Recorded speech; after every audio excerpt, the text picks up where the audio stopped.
अच्छा, यूसीसी पे क्या कहेंगे, क्योंकि उत्तराखंड आप जहाँ से आते हैं वो पहला राज्य है हिंदुस्तान का जहाँ पर यूसीसी लागू किया गया, कानून इम्प्लीमेंट हो गया। जैसा कि बीजेपी कह रही है कि ये किसी के खिलाफ नहीं है, और एक तरफ मदनी साहब का ये कहना है कि शरीयत के खिलाफ है, हम इसको नहीं मानेंगे। जहां उनको सूट करता है वहां वो संविधान को मानेंगे, जहां सूट नहीं करता वो कहेंगे शरीयत के खिलाफ। या तो आप कहिए कि पूरा तरह शरीयत चले, फिर चोरी करने वाले के हाथ काटो, दूसरी तरह के अपराध करने वालों को उसके अनुसार सजा दो।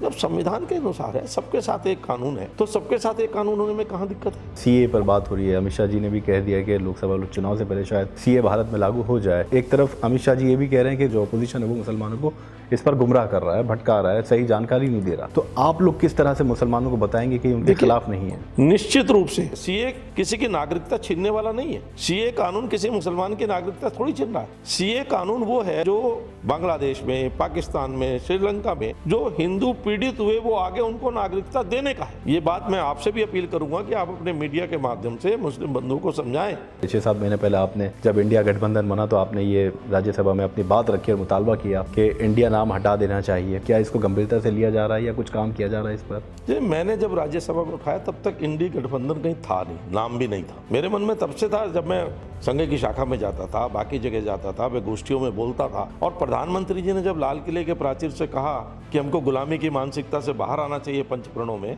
और उन्होंने करके दिखाया। हमने मुगल गार्डन को अमृत वन में बदला, राजपथ को कर्तव्य पथ पर बदला, जॉर्ज पंचम की मूर्ति हटा करके नेताजी सुभाष चंद्र बोस की मूर्ति लगाई, इलाहाबाद को प्रयागराज किया।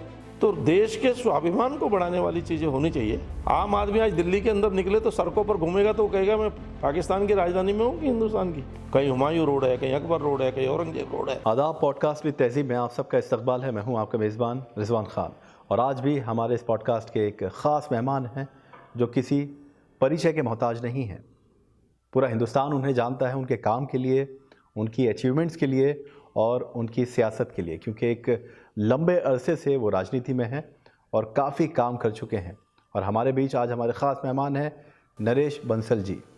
स्वागत है सर आपका। नमस्कार। कैसे हैं आप? बहुत अच्छे, बढ़िया, और बहुत बहुत शुक्र है कि आपने अपना कीमती वक्त हमें दिया इस पॉडकास्ट के लिए। धन्यवाद। तो नरेश बंसल जी के बारे में हम सब जानते हैं, जैसे कि फ़िलहाल वो राज्यसभा से एमपी हैं, उत्तराखंड से आते हैं, बीजेपी के एमपी हैं, और इसके साथ साथ उत्तराखंड में काफ़ी बड़ी बड़ी जिम्मेदारियों पर उन्हें फाइज किया गया।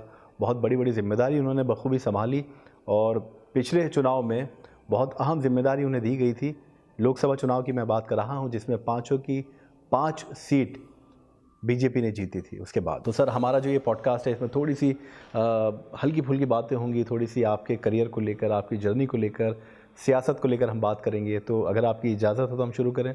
करिए जी। नरेश बंसल जी, पहले तो हम यही जानना चाहेंगे कि बहुत कम लोग ये जानते हैं कि बहुत कम उम्र से आपने संघ के साथ आप जुड़ गए थे। जब स्कूल जाने की उम्र होती है उस वक्त संघ में शामिल होना, और ये कैसे हुआ था? क्योंकि पढ़ाई लिखाई पर ज़्यादा जोर दिया जाता है, तो क्या उस वक्त कोई परिवार का आपका सदस्य संघ से जुड़ा हुआ था, या कैसे प्रभावित आप हुए?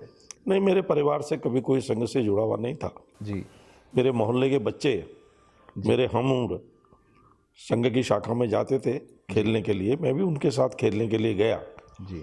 और गया तो उसमें रम गया। अच्छा। वहाँ का वातावरण, वहाँ का सब प्रकार से खेलों का वातावरण, खेल खेल में शिक्षा, राष्ट्रवाद, ये सब मुझे इतने अच्छे लगे कि मैं नियमित स्वयंसेवक बन गया। जी। तो उसके बाद जैसे जैसे वक्त बीता तो सियासत में आने का फैसला कैसे लिया आपने? नहीं, मैं प्रारंभ से ही, मैं लगभग 7-8 साल का था जब शाखा में जाने लगा। जी। धीरे धीरे बड़ा हुआ। जब मैं 14 वर्ष का था तो मैंने संघ का प्राथमिक शिक्षा वर्ग किया। फिर मैं संघ के काम के साथ साथ जब मैं कॉलेज में आया तो विद्यार्थी परिषद के काम में जुड़ा। जिस समय इमरजेंसी लगी उस समय मैं विद्यार्थी परिषद का देहरादून नगर का कोषाध्यक्ष था, जी। और अंडरग्राउंड मूवमेंट में बहुत सक्रिय था। मैं 19 साल का ही था कि मेरी सरकारी नौकरी लग गई थी। जी। 74 में सरकारी नौकरी में रहते हुए भी मैं इमरजेंसी के खिलाफ भूमिगत आंदोलन में सक्रिय रहा। साहित्य छपवाना, साहित्य बांटना, साहित्य एक जगह से दूसरी जगह भेजना, मैं जब जिस ऑफिस में था सरकारी नौकरी में, वहाँ पर लोग जब लंच करने के लिए जाते थे तो मैं अंडरग्राउंड मूवमेंट का जो लिटरेचर साहित्य होता है जी। उसके स्टेंसिल काटता था, क्योंकि पुराने ज़माने में प्रिंटिंग की वो सुविधाएं नहीं थी। उस समय पर साइक्लोस्टाइल भी हाथ की मशीन से होता था और टाइपराइटर पर स्टेंसिल काटा जाता था।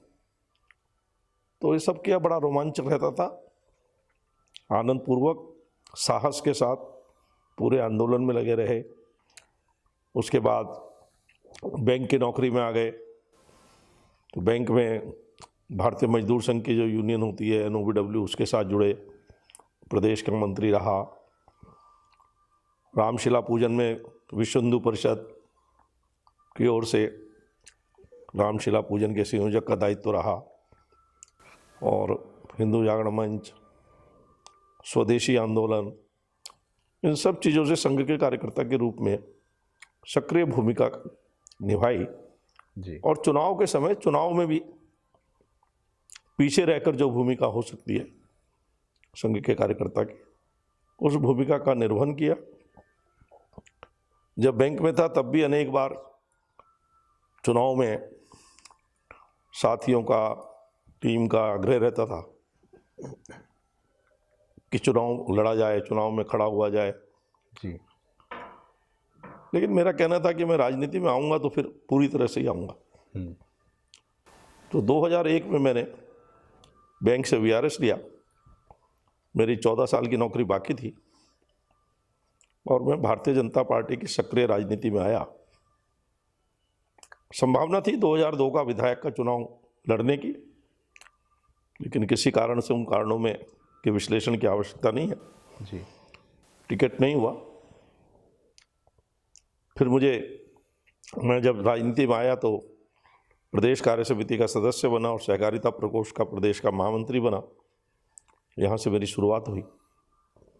जब 2002 के चुनाव में हमने राज्य बनाया था, उसके बावजूद भी हम उत्तराखंड में हार गए, तो मुझे प्रदेश महामंत्री संगठन की जिम्मेदारी मिली 4 नवंबर 2002। हार गए थे, विपक्ष था, संसाधन भी बहुत नहीं थे, लेकिन संगठन ने मुझ पर विश्वास व्यक्त किया। मैंने भी अपनी जितनी भी क्षमता, योग्यता थी उसके अनुसार काम किया। 2007 में हमारी सरकार आ गई वहाँ पर। 2009 तक मैं प्रदेश महामंत्री संगठन रहा। 2009 में आवास विकास परिषद का चेयरमैन बना अपनी सरकार में। 2012 में मैं कैंपेन कमेटी का सेक्रेटरी था, भगत सिंह कोश्यारी जी अध्यक्ष थे। उस समय हमारी सरकार बाय डिफ़ॉल्ट एक सीट से रह गई थी, क्योंकि हमारे मुख्यमंत्री जी हार गए थे। हम फिर विपक्ष में आ गए। फिर 7 वर्ष में प्रदेश का महामंत्री रहा, 2012 से 2019 तक। और 2018 में जब 17 में हमारी सरकार आ गई, 2018 में मुझे 20 सूत्रीय कार्यक्रम क्रियान्वयन समिति का उपाध्यक्ष बनाया कैबिनेट रैंक के साथ। और 2020 में मैं राज्यसभा में आ गया। तो नौकरी तो मैंने छोड़ी थी कि चुनाव लड़ना होगा, पर चुनाव लड़ने का मुझे कभी अवसर नहीं मिला जी। और पार्टी ने बहुत कुछ दिया, सम्मान दिया, दायित्व दिया और राज्यसभा में भेज दिया। इस समय भी राष्ट्रीय जिम्मेदारी है, राष्ट्रीय सह कोषाध्यक्ष हूँ। और अभी 2019 में मैं उत्तराखंड में चुनाव के समय, लोकसभा के चुनाव के समय प्रदेश का कार्यकारी अध्यक्ष था और इस बार मैं प्रदेश की चुनाव प्रबंधन समिति का संयोजक हूँ जी। तो बहुत बड़ी बड़ी जिम्मेदारियों से आपको नवाजा गया है बीजेपी की तरफ से और आपने बखूबी उसको अंजाम तक पहुंचाया। यही वजह है कि आपको शायद चुनाव लड़ने का मौका नहीं मिला, जैसा आपने कहा, लेकिन क्योंकि आपके काम से काफ़ी खुश रही है पार्टी। आला कमान की बात करें अगर। लेकिन मैं ये जानना चाहता हूँ कि पिछले 35-40 सालों से आप राजनीति में रहे हैं अभी, और आपने कांग्रेस का पूरा दौर भी देखा, फिर अब 10 साल बीजेपी की भी देखे। कितना बदलाव आपने देखा इन सालों में भारत की राजनीति की अगर बात करें? भारत की राजनीति में बहुत बदलाव देखा है। जहां पहले की राजनीति में कुछ ना कुछ विभिन्न दलों की वैचारिक विचारधारा थी, सिद्धांत थे, आज मुझे राजनीति में भारतीय जनता पार्टी के अलावा कोई दल वैचारिक प्रतिबद्धता वाला नहीं दिखता। पारिवारिक दल हैं सब, जिनका उद्देश्य भी कोई विचार को लेकर के नहीं है, समाज को लेकर नहीं है, देश को लेकर नहीं है, केवल अपने परिवार को, कोई बेटे को प्रधानमंत्री बनाने में लगा है, कोई मुख्यमंत्री बनाने में लगा है, कोई जितने भी उठा करके देख ले आप, सब पारिवारिक दल है। उस पार्टी पर कब्जा उनके परिवार का ही है, 5-7-10 लोग मिलकर कब्जा करते हैं। और जब अन्य लोगों को अवसर नहीं मिलता तो पार्टियां टूटती भी हैं, टूटते हुए देख रहे हैं हम। एनसीपी में क्या हुआ, शिवसेना में क्या हुआ, बाकी दलों में क्या हो रहा है। लेकिन भारतीय जनता पार्टी एक वैचारिक पार्टी है, विचार को लेकर आगे चलती है, लोग जुड़ते जा रहे हैं, पार्टी बढ़ती जा रही है। आज विश्व की सबसे बड़ी पार्टी है। हमारा नेतृत्व बहुत ही अधिक विचारवान और कर्मठ है। जो निश्चित करना होता है उसको करते हैं, कभी छोड़ते नहीं। आपने देखा होगा कि हम राम मंदिर निर्माण के पहले से समर्थक थे। अवसर मिला तो हमने किया। हम कहते भी थे रामलला हम आएंगे, मंदिर वहीं बनाएंगे। लोग हम पे तंज कसते थे कि बनाएंगे, तारीख नहीं बताएंगे। तारीख भी बना दी, सब कुछ हो गया। इसी प्रकार धारा 370 हम 1952 से कहते थे। हमने कभी अपने वैचारिक दर्शन को छुपाया नहीं, कभी समझौता नहीं किया उससे। और जब अवसर मिला तो उस पर खरे उतरे। 370 उठाइए, हटाइए। अब यूसीसी की बात हो रही है। मैं जिस प्रदेश से आता हूँ उसके यशस्वी मुख्यमंत्री ने यूसीसी लागू कर दिया है जी। तो जो हमारी वैचारिक प्रतिबद्धता है और उसके कारण जो लोग जुड़ते हैं वो स्थायी रूप से जुड़ते हैं। ये बदलाव मैंने देखा है पिछले वर्षों में। प्रारंभ में चूंकि कांग्रेस स्वतंत्रता के आंदोलन से जुड़ी थी तो लोग कांग्रेस को ही मानते थे, लेकिन कांग्रेस ने पिछड़ों का, अनुसूचित जाति का, अल्पसंख्यकों का, जनजाति का, किसी का भला नहीं किया सिवाय अपने कुछ लोगों के। और उसके कारण कांग्रेस भ्रष्टाचार में फंसती चली गई। 10 साल की मोदी जी की सरकार देखिए, स्वच्छ प्रशासन। अटल बिहारी वाजपेयी की सरकार देखिए 6 साल की, कोई दाग नहीं है, किसी के ऊपर नहीं। दूसरी ओर 10 साल की मनमोहन सिंह जी की यूपीए की सरकार में आखिरी के 5 साल में तो 72 घोटाले हुए 10 लाख करोड़ के। तो इस प्रकार से राजनीतिक स्वच्छता, शुचिता, governance, minimum government, maximum governance, इन सब चीज़ों को लेकर के चलते हैं और जनता की सेवा करने के लिए हम आए हैं। ये हर समय हर एक के दिमाग में रहता है जी। इसलिए भारतीय जनता पार्टी कुछ चुनावी पार्टी नहीं है, लोग गलत समझते हैं। भारतीय जनता पार्टी 365 दिन 24x7 जनता की सेवा के लिए, सेवा से ही हमने संगठन बढ़ाया आज जो विश्व का सबसे बड़ा बना है। हमारे पार्टी के बूथ अध्यक्ष से लेकर के यशस्वी राष्ट्रीय अध्यक्ष जी तक, गांव के सरपंच से लेकर प्रधानमंत्री जी तक, सब 365 24x7 जनता के लिए जीते हैं, जनता के लिए काम करते हैं, जनता के बीच में रहते हैं।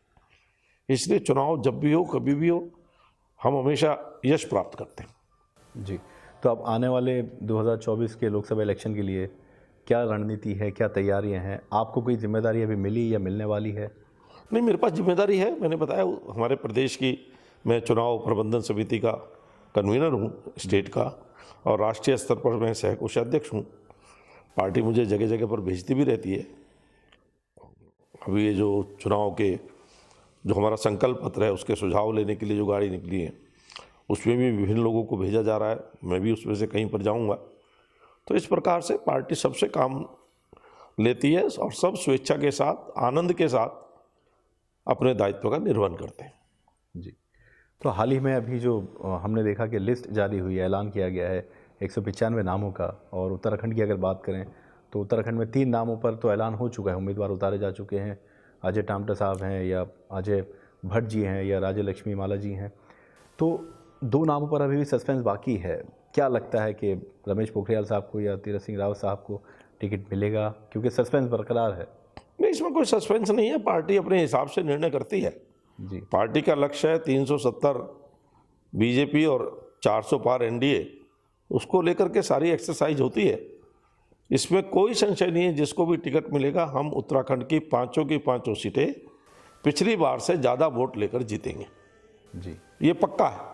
अब ये हाईकमान का निर्णय है कि उनको सारे देश के परिप्रेक्ष्य में किसको देना है किसको नहीं देना, ये हाईकमान का निर्णय है।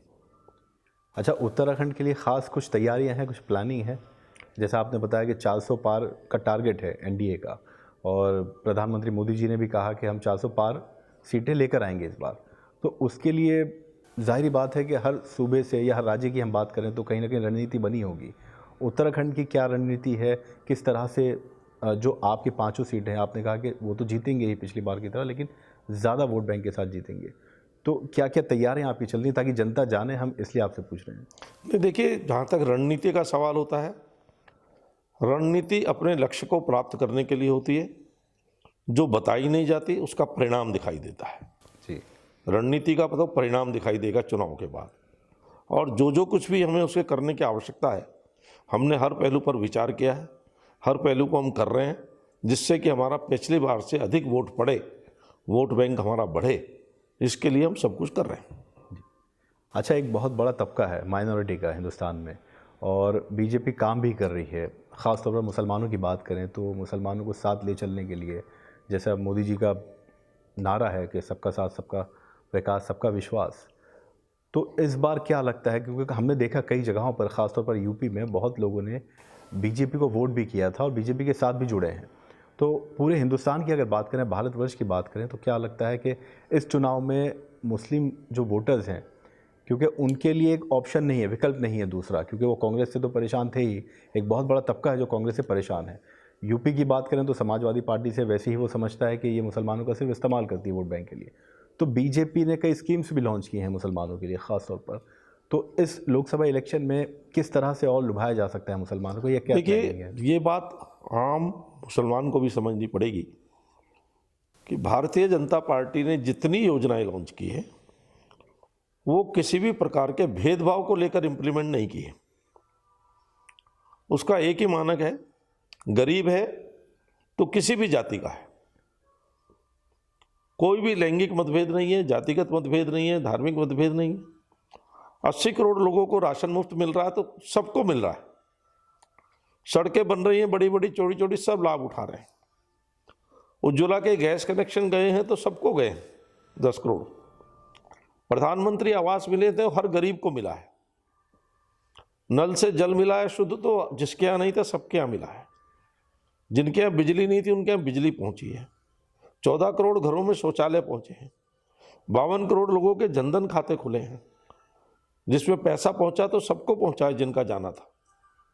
किसान किसी भी वर्ग का है तो उसको किसान सम्मान निधि मिल रही है, ये देखकर नहीं मिल रही है कि हिंदू है या मुसलमान है। तो पहली बात तो यह है कि जितनी भी योजनाएं हैं, चाहे वो मुद्रा लोन मिला हो, स्वनिधि लोन मिला हो छोटे तबके के लिए, विश्वकर्मा योजना लॉन्च हुई है, छोटे छोटे कारीगर है, नाई है, धोबी है, बढ़ई है, इन सब के डेवलपमेंट के लिए। तो 70 साल में कांग्रेस ने मुसलमानों का वोट तो लिया, पर उनके लिए किया कुछ नहीं। और आप देखेंगे पिछले 10 सालों में या उत्तर प्रदेश में सबसे ज़्यादा मुसलमान हैं, तो 7 साल से बीजेपी की गवर्नमेंट है। कोई दंगा हुआ क्या? हर जगह कर्फ्यू लगा रहता था, मुरादाबाद, संभल, बरेली, हर जगह दंगे होते थे, लेकिन कोई दंगा नहीं। शांति व्यवस्था है, हर आदमी को शांति चाहिए। शांति होगी तो विकास होगा, रोजगार चलेगा। जब कर्फ्यू लगता है तो गरीब आदमी मरता है, घर से बाहर नहीं निकलता, उसका रोजगार ठप हो जाता है।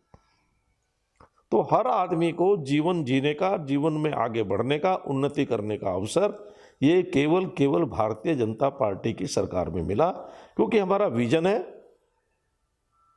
सबका साथ, सबका विकास, सबका विश्वास, सबका प्रयास। इस पर पार्टी खरी उतरती है। मोदी जी के नेतृत्व में या जहाँ डबल इंजन की सरकार है वहाँ के मुख्यमंत्रियों के नेतृत्व में हमने जो कहा वो किया, और हमारी सरकारों पर किसी पर भी घोटाले का कोई आरोप नहीं। 34 लाख करोड़ डीबीटी के माध्यम से लोगों के खातों में गया है, जिसमें हमने 3 लाख करोड़ से ज़्यादा की बचत की है जो लोगों की जेब में जाता था। तो इस प्रकार से डेवलपमेंट के लिए, विकास के लिए, चहुमुखी विकास के लिए, शांति व्यवस्था के लिए, उद्योगों की स्थापना के लिए जो वातावरण हमने दिया है हमारी सरकारों ने, तो मुझे विश्वास भी है, और मैं आपके चैनल के माध्यम से मुस्लिम भाइयों से अपील भी करता हूँ कि वो देखें किस प्रकार से, बताओ किसी ने साहस किया मुस्लिम बहनों को 3 तलाक से के जैसी जो कुप्रथा थी उससे मुक्त कराने का?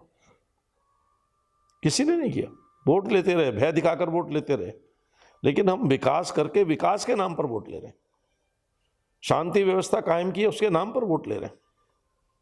तो हमारा जो एजेंडा सकारात्मक है, इनका एजेंडा था नकारात्मक, आज भी नकारात्मक है। आज भी ये बीजेपी का भय दिखाते हैं कि बीजेपी आएगी तो तुमको ये कर देगी, वो कर देगी, बाहर निकाल। कोई बाहर नहीं जाने वाला। हम केवल ये इतना ही कहते हैं, देश आपका है, देश के साथ प्रेम करो, सब मिलजुल करके रहो, आगे बढ़ो। जी, जैसे कि यूसीसी या सीए पर बात हो रही है, अमित शाह जी ने भी कह दिया कि लोकसभा चुनाव से पहले शायद सीए भारत में लागू हो जाए, या उसका कानून जो है इम्प्लीमेंटेशन उसका हो जाएगा। तो मुसलमानों को किस तरह से, क्योंकि एक तरफ अमित शाह जी ये भी कह रहे हैं कि गुमराह किया जा रहा है, या जो अपोजिशन है वो मुसलमानों को इस पर गुमराह कर रहा है, भटका रहा है, सही जानकारी नहीं दे रहा। तो आप लोग किस तरह से मुसलमानों को बताएंगे कि उनके खिलाफ नहीं है? निश्चित रूप से सीए का विरोध करने का कोई कारण नहीं है। सीए के संबंध में जो तथाकथित सेल्फ इंटरेस्टेड लोग हैं वो इसका विरोध करें। सीए किसी की नागरिकता छीनने वाला नहीं है। सीए कानून किसी मुसलमान की नागरिकता थोड़ी छीन रहा है। सीए कानून वो है, सीए जिसमें जो बांग्लादेश में, पाकिस्तान में, श्रीलंका में जो हिंदू पीड़ित हुए वो आगे उनको नागरिकता देने का है। तो मुसलमान के साथ कहां भेदभाव है?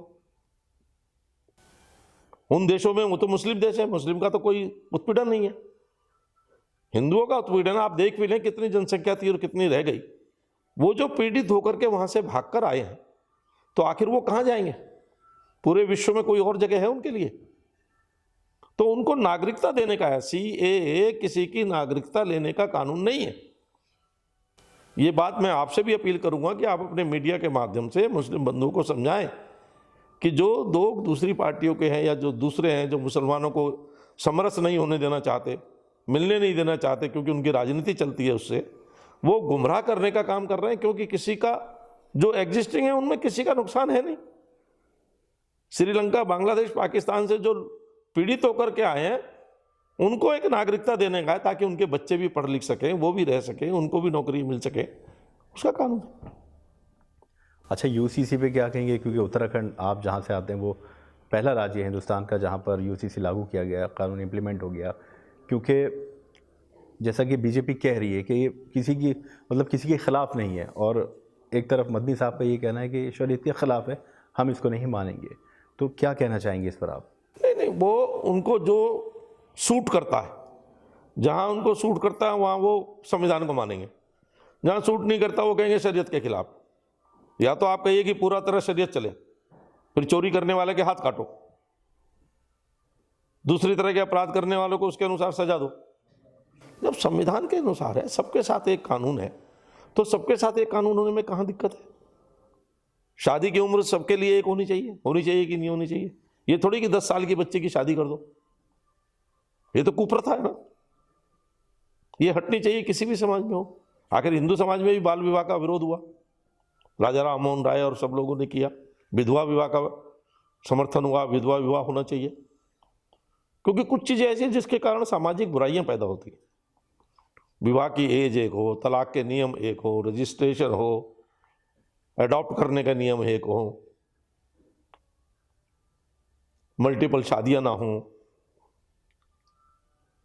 संपत्ति में अधिकार के कानून एक हो। तो जिस तरह के कानून है उनमें सबको एक होने में नुकसान क्या है? जो बल्कि उस आपको शरीयत के अनुसार नहीं मिलता होगा उससे वो भी मिलेगा। मैं आपको ग्राउंड लेवल की बात बताता हूँ, क्योंकि हम तो ज़मीन पर जाते हैं, लोगों से मिलते हैं, बातचीत करते हैं। तो मुसलमान बीजेपी की तरफ आना चाहते हैं, आए भी हैं, जैसा हमने आपको बताया, और ये डेटा कहता है। यूपी की भी बात करें ख़ासतौर पे या हिंदुस्तान की बात करें, तो मुसलमानों का कहीं ना कहीं एक तबका है वो ये कहता है कि कम से कम हम अगर बीजेपी की तरफ आए, मोदी जी को हम पसंद करते हैं, बीजेपी को हम वोट भी देंगे, लेकिन कम से कम वो हमें अपना तो समझ के हमारे लिए कुछ बात करें। जैसे मसलन यूसीसी की बात है या सीएए की बात है, तो कहीं ना कहीं सरकार की तरफ से कोई ऐसा नुमाइंदा आकर के समझाए मुसलमानों को कि ये आपके ख़िलाफ़ नहीं है, सीधा लागू कर दिया जाता है, बात कह दी जाती है और समझाया नहीं जाता उसके बारे में, और इसी का मौका दूसरे उठा लेते हैं। तो इस पर होता क्या है कि हर चीज़ को समझाया जाता है, डिस्कशन होता है, लेकिन अभी मुस्लिम समाज में इस प्रकार के लोग थोड़े माइनॉरिटी में हैं और वो भी डरते हैं, इस उससे डरते हैं कि उनके खिलाफ फतवा ना हो जाए। ये जो फतवे वाली संस्कृति है पहले तो ये खत्म होनी चाहिए। आज फतवे का जमाना नहीं है, आज पढ़े लिखे लोग हैं, अपने ढंग से सोच सकते हैं, विचार कर सकते हैं। क्यों फतवा देंगे आप सबको एक तरफ हाँकना चाहते हो? उनके ऊपर छोड़ दो, वो समझे, और सबको बताया जाता है। लेकिन होता क्या है कि जिनका सेल्फ इंटरेस्ट है ना, मैंने वही बताया, वो चीज़ों को अपने ढंग से घुमाते हैं। अब जैसे बीजेपी को कहते थे मुस्लिम कैंडिडेट खड़ा नहीं करते। अरे जब बीजेपी को वोट ही नहीं मिलता तो मुस्लिम कैंडिडेट कहाँ से खड़ा करेंगे? आप वोट देना शुरू करो, करेंगे। इस बार दिया ना केरल से, एक नाम सामने आया जी। तो आगे जैसे 2 कदम आप आगे बढ़ोगे, 4 कदम दूसरे भी बढ़ेंगे। 10 साल का अनुभव लेकर के कि आपके साथ कोई भेदभाव नहीं हुआ, विकास में आपको शामिल किया, आपको हर चीज में शामिल करने जा रहे हैं, हर चीज में साथ लेकर चल रहे हैं, तो दकियानूसीपन समाप्त होना चाहिए। और ये फतवे वाले जो है ना, जिनकी दुकान चलती है, इससे उनसे समाज को बाहर आना पड़ेगा और आपके चैनल जैसे समझदार लोगों को इस बारे में आम व्यक्तियों का शिक्षण करना पड़ेगा, प्रशिक्षण करना पड़ेगा। अच्छा, अब इससे हटकर इंडिया गठबंधन की बात करें तो मैं वैसे आपकी निजी राय जानना चाहता हूं कि क्या बीजेपी को आने वाले 2024 के इलेक्शन में कोई मेजर चैलेंज लगता है, नज़र आता है, या बहुत आसान होगा जैसे 400 की बात की जा रही है, या कुछ ना कुछ कहीं ना कहीं ऐसा लगता है नहीं कुछ एक मेजर चैलेंज तो है, ये रहेगा? आप बताइए, आपको क्या लगता है? जैसे एज ए लेमैन आप बताइए, नॉट पत्रकार जी, एज ए लेमैन बताइए। अगर मैं आम नागरिक की बात करूं तो मुझे कहीं ना कहीं लगता है जिस तरह से 195 नामों की लिस्ट आई है, ऐलान किया गया, तो उससे लगता है कि कई ऐसे उम्मीदवार हैं जो 2-3 साल से थे ऑलरेडी और उनको फिर से टिकट दिया गया। तो ऐसा लगता है कहीं ना कहीं थोड़ी सी ये घबराहट है कि इंडिया गठबंधन कहीं बहुत मजबूत ना हो जाए आने वाले वक्त में, जिससे थोड़ी सी परेशानी बीजेपी को हो जाए। इंडी गठबंधन ने 95 नामों की भी सूची जारी की है क्या? हमने 195 की है जी, उन्होंने 95 की भी की है क्या? कहीं है, दिखाई दे रहा है कहीं गठबंधन? छोड़ छोड़ कर जा रहे हैं लोग। गठबंधन वाली पार्टियों को रोजाना 2-4 एमएलए, एक्स एमएलए, एमपी छोड़ रहे हैं, क्योंकि राजनीति में जो रहते हैं वो अपना भविष्य देखते हैं। लीडरशिप नहीं है, नेता नहीं है, नीति नहीं है, नियत नहीं है, भविष्य नहीं है, तो किस बात का चैलेंज है? यानी बहुत आसान। लेकिन भारतीय जनता पार्टी हर चुनाव को गंभीरता से लेती है, कभी ओवर कॉन्फिडेंस में नहीं आती। हम ये मानकर चलते ही नहीं कि हमारा वही अखाड़े के अंदर है तो कमजोर का भी कभी पासा ऐसा पड़ सकता है। तो हम हर तरह से सचेत रह करके गंभीरता के साथ हर चुनाव को लेते हैं। मैं तो संगठन में ही काम करता हूं, पहली बार कोई पार्टी ऐसी है जिसने कार्यकर्ता के लिए काम और काम के लिए कार्यकर्ता करते हुए पन्ना प्रमुख तक की व्यवस्था की है। पन्ना प्रमुख को माने एक पन्ने पे 60 वोटर, एक तरफ देखेंगे तो 30 ही वोटर है। मैं 60 भी मान लूं दोनों तरफ की, तो कितने घर हुए? 15 घर। एक व्यक्ति जो वहीं का रहने वाला है उसको 15 ही घर दिए हैं, उसका काम है उन्हीं के बीच में से काम करके उनका वोट डलवा। तो इतनी नीचे तक माइक्रो मैनेजमेंट और किसी के पास है क्या? ये हमारी गंभीरता है। आज भी हमारे प्रधानमंत्री रोजाना जा रहे हैं, उद्घाटन कर रहे हैं, सब कुछ कर रहे हैं। गठबंधन में क्या हो रहा है? सीट शेयरिंग का फॉर्मूला नहीं तय हो रहा, तो कहां है गठबंधन? और राहुल गांधी जी की जो यात्रा चली, इसका कोई इम्पैक्ट नहीं होगा? अब मुझे नहीं पता यात्रा का इम्पैक्ट होता तो वो छोड़ के विदेश क्यों जाते? बीच में सरकार जा रही है, जाती दिखाई दे रही है हिमाचल में, वो विदेश में चले गए। हमारे प्रधानमंत्री ने 23 साल में 1 घंटे की छुट्टी नहीं ली, हमारे नेता ने, और वो हर तीसरे महीने 15 दिन की छुट्टी पे जाते हैं। तो देश का कौन सा भला करेंगे? जब देश में संकट होगा तो वो विदेश में होंगे। तो जनता जानती है इस बात को कि कौन देश को ले जा सकता है, किसके सामने आज पूरा विश्व झुकता है, किसको पूरा विश्व मानता है। आज पूरे विश्व के अंदर परिवर्तन हो रहा है मोदी जी के कारण। पूरे वर्ल्ड के बड़े बड़े देशों के नेता मोदी जी का विचार जानना चाहते हैं। आपने देखा होगा यूक्रेन रशिया के युद्ध में आखिर हम ही थे ना जो अपनों को निकाल के लाए, और कोई ला सका? युद्ध रुकवा करके तिरंगा झंडा लेकर के दूसरे देश के लोग भी हमारे साथ आए। इराक और सीरिया के युद्ध में हम ही निकाल के लाए। हाल ही में कतर से भी हमने देखा कोविड का जो सारा हुआ मैनेजमेंट, सारे विश्व ने उसको सराहा। आखिर लीडरशिप है वो। क्योंकि सर आपके पास वक्त बहुत कम होता है, हम बस आखिरी सवाल आपसे अब करना चाहेंगे कि क्योंकि कुछ वक्त पहले 6-7 महीने पहले आपने जब इंडिया गठबंधन बना तो आपने ये राज्यसभा में अपनी बात रखी और मुतालबा किया कि इंडिया नाम हटा देना चाहिए। तो उस पर अब क्योंकि तमाम दर्शक भी जानना चाहते हैं कि आगे क्या बातचीत हुई, क्या इसको गंभीरता से लिया जा रहा है या कुछ काम किया जा रहा है इस पर? जी, मैंने जब राज्यसभा में उठाया तब तक इंडी गठबंधन कहीं था नहीं, नाम भी नहीं था जी। उसके 4-6 दिन बाद उनकी बैठक हुई। उसमें मेरे मन में तो पहले से ही कल्पना थी। मेरे मन में तब से था जब मैं संघ की शाखा में जाता था, बाकी जगह जाता था, मैं गोष्ठियों में बोलता था। और प्रधानमंत्री जी ने जब लाल किले के प्राचीर से कहा कि हमको गुलामी की मानसिकता से बाहर आना चाहिए पंचप्रणों में, और उन्होंने करके दिखाया। आखिर हमारा बजट 28 फरवरी को आता था शाम को 5 बजे। हमारी सरकार आने के बाद 1 फरवरी को आने लगा दिन में 11 बजे। क्यों लाए हम 5 बजे? क्योंकि 75 वर्षों से चल रहा था कि ब्रिटेन में उस समय दिन होता है तब शाम को आना चाहिए। तो गुलामी की मानसिकता थी। हमने मुगल गार्डन को अमृत वन में बदला, राजपथ को कर्तव्य पथ पर बदला, जॉर्ज पंचम की मूर्ति हटा करके नेताजी सुभाष चंद्र बोस की मूर्ति लगाई, इलाहाबाद को प्रयागराज किया।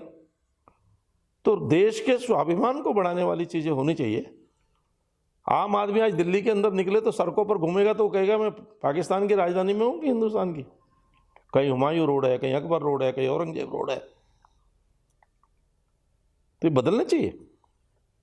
ये आक्रांता थे, इन्होंने हमको पददलित किया, अपमानित किया। भारत के युवा के सामने जब तक उसका स्वाभिमान नहीं होगा तब तक वो प्रगति नहीं कर सकता।